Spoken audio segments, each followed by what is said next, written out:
Raríssimas, raríssimos e raríssimas, bom dia, René de Paula Júnior falando aqui no Radinho de Pilha, 4 de agosto de 2025, e eu juro que mais uma vez eu tentei de alguma maneira lidar com uma questão espinhosa da maneira mais neutra possível, mas aparentemente nós estamos vacinados contra a neutralidade. Qualquer coisa que você coloque na mesa parece que tem que cair em duas caixinhas possíveis, na polarização é mais ou menos isso. E eu só não vou falar superficialmente, mas é que realmente eu fico um pouco impressionado com isso e não sei mais exatamente o que eu faço. Recentemente faleceu um jornalista que sempre me provocou reações muito intensas em várias partes da minha anatomia digestiva, uma reação tão instantânea que eu não conseguia nem passar os olhos exatamente.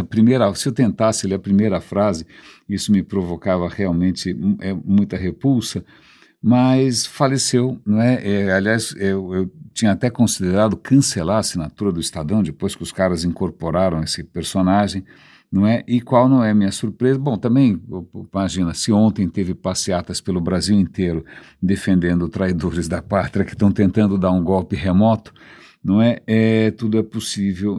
Mas aí eu vejo no LinkedIn que deveria ser lugar isento desse tipo de discussão, né, gente defendendo o personagem como se realmente o cara fosse algum monumento do jornalismo. E aí eu falei, puxa, deixa eu pensar, o que eu faço aqui? E aí eu me arrisquei, eu falei, olha, perguntei por Perplexity, que afinal é um desses robôs, dessas inteligências artificiais bastante limpinho, né, ele é bastante cauteloso com as fontes, ele inclusive indica as fontes, eu recomendo a vocês. Aliás, ele acabou de me salvar hoje de manhã, estava procurando por um produto, um acessório, ele foi simplesmente impecável. Mas o que eu fiz foi falar, olha, eu gostaria que, né, aqui está o que o Perplexity tem a dizer a respeito desse personagem. E o Perplexity, né, tinha justamente levantado aquilo que não vai surpreender a ninguém, que é a notória colaboracionismo com o regime militar, com a ditadura, etc.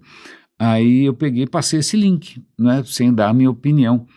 E fui, obviamente, surpreendido com a capacidade incrível que a humanidade parece ter de defender ideias indefensáveis, que foi o argumento de que, não, veja bem, o Perplexity, esses robôs, eles só acessam coisas muito recentes, esse é um episódio mais antigo, né, recomendo que você, inclusive, leia o livro tal, na página tal.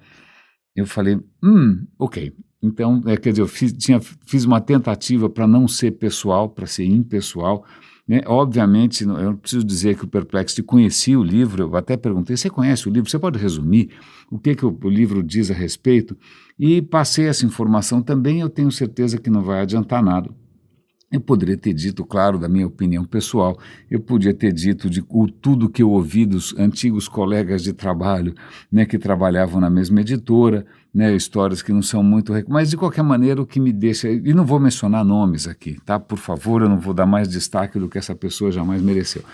Mas a questão aqui que me deixa realmente pasmo é essa capacidade surpreendente, desconcertante, da gente resistir aos fatos e se apegar a narrativas, e mesmo quando, né, a gente está tentando colocar ali uma fonte que deveria ser uma fonte, para isso que a gente está fazendo os robôs, né, justamente para ter algum tipo de resposta um pouco mais relevante, um pouco mais sólida, né, do que as nossas, pessoais, falíveis, sei lá eu. Mas deixa para lá. Isso foi só uma pequena anedota. Esse vai ser um episódio um pouco curto, estou gravando um pouco mais tarde, a gente também tem uma janela de tempo um pouco menor aqui, mas isso talvez de alguma maneira case com esse episódio. Eu ouvi na semana passada um episódio de um podcast extremamente interessante, na verdade baseado num artigo que saiu na revista Quanta, que é muito boa, uma boa revista de divulgação de ciência, eu assino também, não é?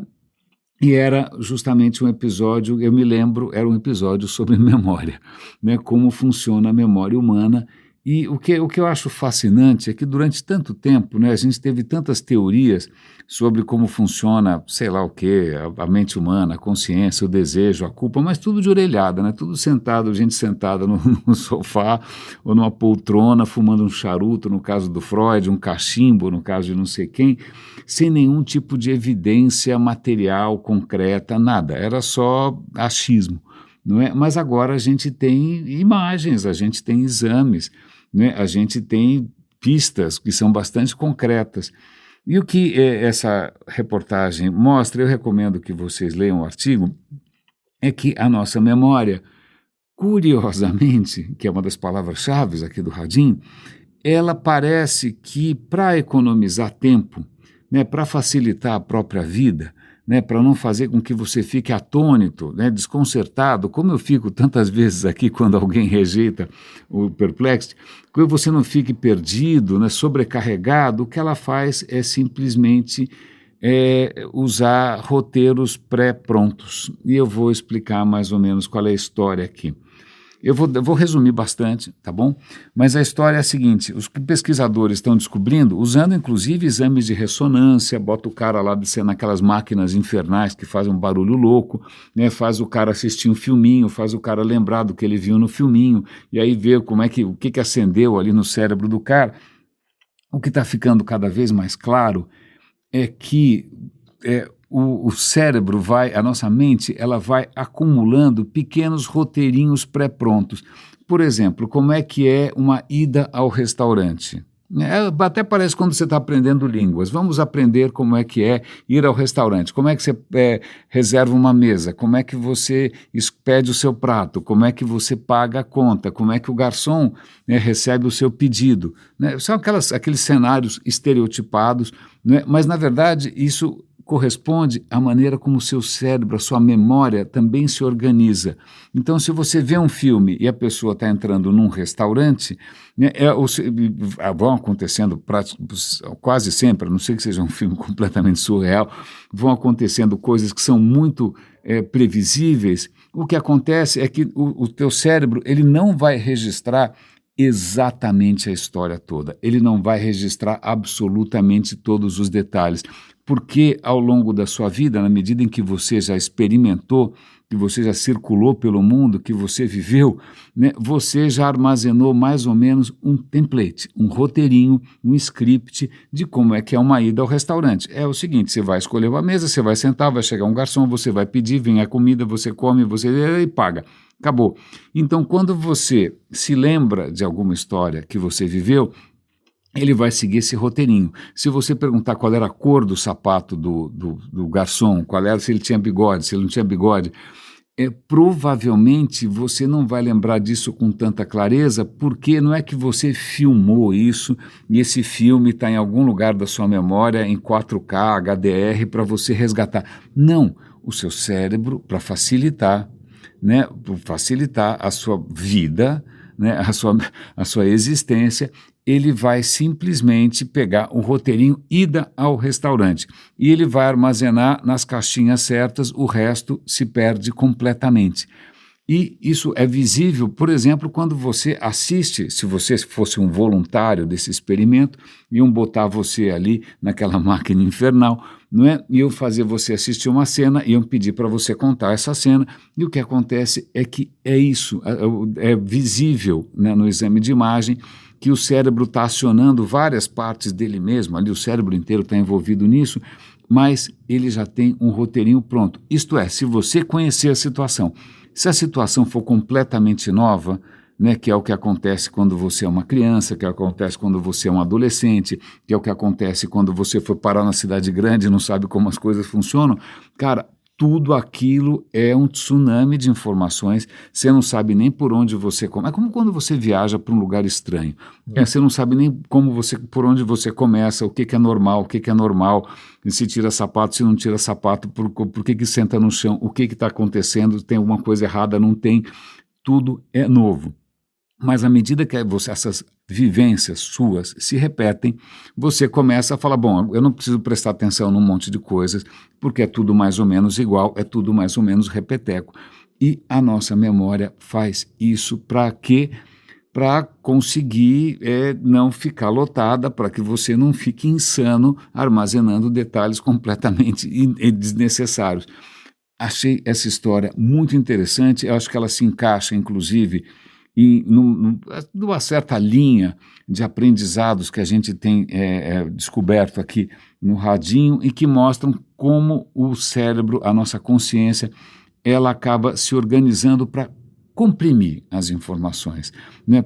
Ela não vai conseguir dar conta de absolutamente tudo, em todos os detalhes. Seu olho não é uma câmera, seu ouvido não é um microfone, né? A sua pele não é um sismógrafo, você não tem um HD de tamanho infinito, você não tem a nuvem, né, do Google para armazenar tudo, então você comprime, você generaliza, você vai tentar encaixar em alguma coisa previsível. Só quando alguma coisa sai muito fora do script, ela vai chamar a tua atenção. Porque senão, não. Aliás, acho que a gente deve ter, você já deve, se você parar para pensar como que você volta para casa todo santo dia, né, é quase piloto automático, você não lembra de absolutamente tudo, né, porque você sabe que você senta no carro, pega para cá, sai da garagem, vira para cá, vira para lá, pega Paulista, pega isso, pega aquilo. Cara, é isso. Na verdade, quando você chega em casa, parece que não aconteceu nada.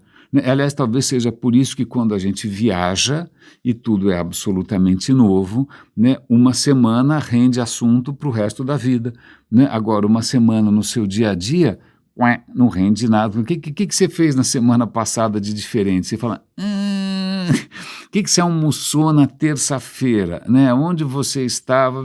Cara, você não vai lembrar. Por quê? Não porque você está ficando senil, né? Não, é que simplesmente a sua memória, assim como a sua percepção, a gente já tinha visto isso com relação a alguns neurônios que estão associados a alguns conceitos, né? Então você tem não só uma vivência real, direta, que já é simplificada, né, que já está chamando várias coisas da memória, que já tem várias coisas ali que já são de segunda mão. Na hora que você vai acionar a sua memória, que você vai guardar aquilo na memória, você já tem as caixinhas para você ticar e colocar as coisas ali, a menos que alguma coisa realmente nova provoque, né, consiga convencer, né, o seu cérebro preguiçoso que talvez esteja na hora de criar ali um novo script, porque aquele já está gasto, as coisas não funcionam mais. Eu acho isso fascinante porque, pelo menos para mim, né, isso faz chamar a atenção para os limites da mente humana, para os limites da cognição humana. Isso ajuda a entender por que muitas pessoas preferem viver dentro de algum modelo do mundo muito simplificado, ou preferem imaginar que sempre vai ter uma explicação, sei lá, pronta, né, a vontade de Deus, o plano do Criador, né, tudo o que acontece, pronto, não preciso me preocupar mais com nada, né, então isso dá um conforto, dá um alívio, né, é uma economia de energia, porque, convenhamos, você questionar, repensar, jogar fora um script, fazer outro, né, repensar os seus conceitos. Isso tudo não é só um dispêndio de energia, não é só uma questão de trabalho, mas isso também gera incerteza, porque você estava tão confortável com aquilo que funcionou a sua vida inteira, e aí quem manda ser passado os 40, e aí o mundo mudou, tudo que você tinha na cabeça começou a ficar meio caduco, e você começa a botar a culpa no mundo. Não, a culpa não é do mundo, a culpa é a gente que se apega a modelos que simplificam, funcionam durante algum tempo, mas eles têm uma certa data de validade bastante, digamos assim, rápida. Talvez pensando nessa história de script, acho que eu consigo entender o meu desconforto. Esse fim de semana foi particularmente difícil, hoje também está sendo um dia particularmente indigesto, porque o que eu pelo menos estou olhando em volta, eu estou sempre compartilhando isso com vocês, né? E você olha à sua volta e de repente as coisas não estão seguindo script nenhum, né? Ou pelo menos parece que o roteirista enlouqueceu, ou então parece que tudo que você acreditava virou não sei, parece que você entrou num pesadelo, num episódio do Black Mirror, né? E você descobre que de repente não só você tem um deputado brasileiro que está apontando todos os canhões dos Estados Unidos contra os seus compatriotas só para tirar o papai da cadeia ou para tirar o pai da forca, como dizia minha avó, não é? Então, isso já é enlouquecedor. Aí você tem um presidente americano que parece um vilão da Marvel, um mafioso qualquer de segunda categoria, né, que de repente vai, a hora que um funcionário bastante consciente divulga os números sobre o desemprego e os números não são do agrado do presidente, o presidente demite o cara, né, os números são verdadeiros, mas demite o cara, porque onde já se viu, não devia ter divulgado esses números, né, onde de repente o governo está tentando, praticamente, entre aspas, cancelar, né, um estudo científico pela Agência Ambiental Americana que associava, né, a poluição e vários fatores de tóxicos a problemas de saúde, né, são esse trabalho científico que vai mostrar, olha, a fumaça faz mal, o chumbo faz mal, várias coisas, eles estão tentando cancelar isso daí, porque aí o que acontece, isso invalida qualquer proibição que a agência ambiental tenha feito, qualquer regulação, né, qualquer norma, porque na cabeça desse novo presidente, esse tipo de norma, de regulação, está atravancando o progresso, a gente tem que realmente soltar todos os freios, né, desencana, porque o mais importante é o progresso econômico, sobretudo quando ele beneficia só meia dúzia. Né? Então, quando eu percebo que isso para mim não faz sentido, que é sinal que os meus scripts estão velhos. Meus scripts tinham uma data de validade, talvez eu nunca tenha percebido realmente como as coisas funcionam, eu nunca tenha percebido que metade, né, das pessoas que circulam à minha volta apoiam algum tipo de ditadura, seja da esquerda ou da direita, né, que metade das... Eu acho que realmente eu fiquei vivendo em algum tipo de bolha, né, talvez convivendo com um tipo muito específico de pessoas e não com outros, né, acreditando que algumas coisas, que algum tipo de bem triunfa sobre todos os tipos de mal. Então, realmente, eu acho que eu estou aqui trazendo de uma maneira bastante transparente e dolorida, e um pouco dolorosa, né, o que é você perceber que os scripts, os seus templates, os seus conceitos, todos eles pararam de funcionar. Né? E que, de repente, as coisas que você acredita que poderiam ser chave para alguma coisa mais positiva, elas têm uma chance de sucesso muito baixa. Eu fui recentemente a um evento ambiental, porque a gente está às portas aí da COP30, e uma coisa que me deixou bastante frustrado, decepcionado também, foi perceber que não existe nenhum discurso novo, né, para a questão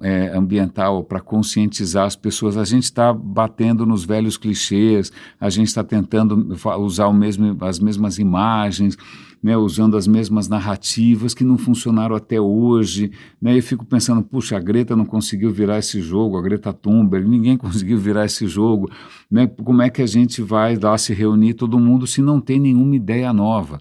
Né, se você tem as mesmas empresas de sempre querendo que você consuma que nem um desesperado, né, dizendo que agora elas vão ser sustentáveis, mas como é que 8 bilhões de pessoas consumindo sem parar e querendo ter SUV e apartamentos e viajar no Instagram, etc. e tal, como é que isso é possível? É porque realmente a gente continua de novo preso a scripts, preso a conceitos, a gente não está conseguindo renovar, né, a nossa capacidade de perceber o mundo, de propor alguma coisa diferente.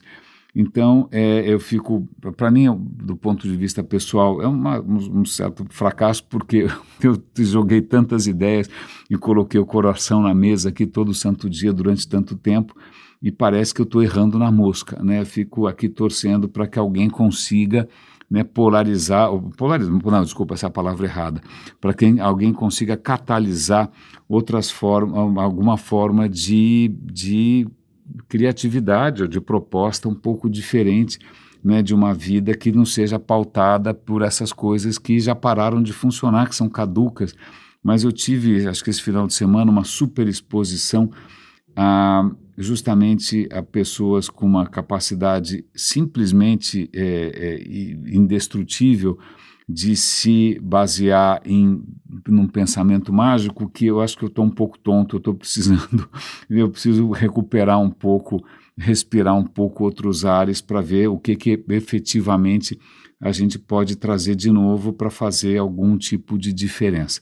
Então esse é um episódio especialmente curto. Deixa eu ver se eu tenho mais alguma coisa para comentar com vocês. Tem aqui uma reportagem bastante interessante da BBC, motivado pelo livro do Rui Castro. Ele está fazendo um livro sobre o Rio de Janeiro durante a Segunda Guerra Mundial, mas tem uma reportagem da BBC com uma arquiteta que está fazendo tours pelo Rio de Janeiro, mostrando onde ficavam os bunkers. Bunker é uma palavra, se eu não me engano, de onde vem bunker? É uma palavra alemã? Não tenho certeza. Bunker é uma palavra que se usa normalmente para abrigos contra algum tipo de ataque, algum abrigo antiaéreo, antibomba, qualquer coisa, né? Os bunkers foram muito populares na Segunda Guerra Mundial. Você faz um bunker porque os caras estão bombardeando você. Vai ser um bunker na Guerra Fria, em caso de guerra atômica, né? A Suíça está cheia de bunkers para tudo quanto é lado, com comida. Caso o mundo acabe, os caras conseguem sobreviver um tempo. Pois bem, o último lugar do mundo que eu imaginaria com bunkers era o Rio de Janeiro. E a reportagem é muito interessante porque mostra que na hora que o Brasil entrou na guerra, o Rio é uma cidade costeira, né? A gente entrou na guerra porque tinha submarinos alemães ali atacando os nossos navios, né? A gente estava morrendo, então o Rio é uma cidade muito exposta, então você começa a ter o governo, a prefeitura alertando você que precauções que você deve tomar. Vamos apagar as luzes, né?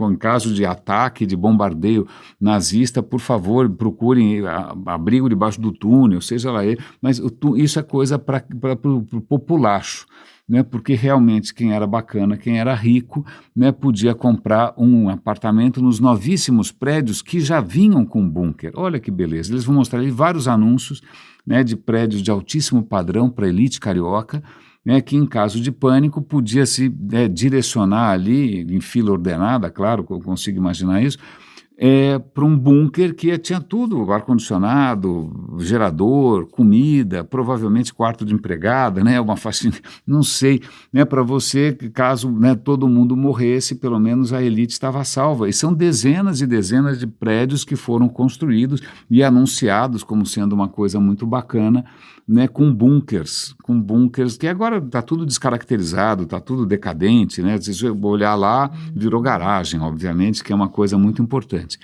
Não é? Mas é só para a gente lembrar que, de alguma maneira, né, quem tem grana vai sempre procurar algum jeito de se blindar, seja com um carro blindado, seja com um bunker, né, seja o Mark Zuckerberg criando um complexo misterioso no Havaí, né, sejam os caras do Google criando também fortalezas na Nova Zelândia, né, está todo mundo se preparando para o apocalipse, né, não para evitar o apocalipse, mas para tirar o seu da reta. É uma questão bastante antiga e acho que vai continuar sempre assim. Raríssimos e raríssimos, obrigado aqui pela paciência com os meus tormentos, com os meus devaneios, com os meus desconfortos. Cuidem-se, por favor. Eu espero que amanhã eu esteja um pouquinho menos perturbado. Um grande abraço e até amanhã.